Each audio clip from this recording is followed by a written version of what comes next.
Yadda ake saita broken S-Nova dalla-dalla daga farko idan ka shiga in a waya ne gashi nan wajen zaka danna wajen time din nan shi zaka fara gyarawa.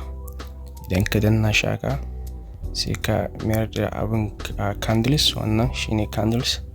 Idan ka danna candles haka sai ka mayar da shi 1 minute.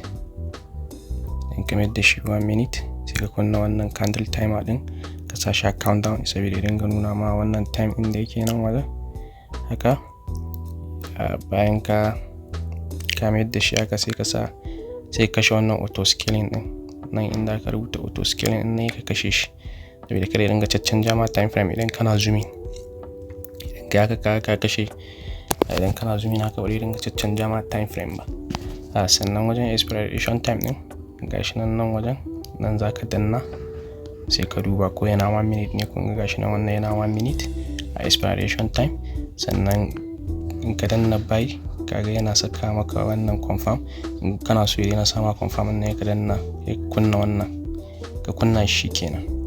Duk lokacin da ka danna zai shiga direct kawai ba sai ya tambaye ka confirm ko bai ka confirm ba.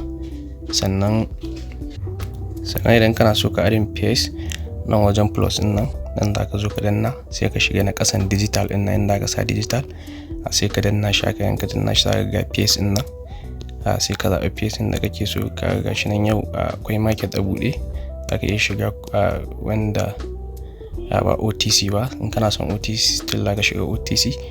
In ka zo shi ma kamar the same settings din expiration time din sai ka ringa duba.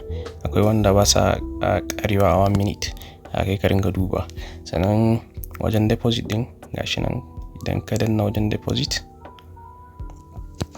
gashi nan ka zaɓa currency da kake so.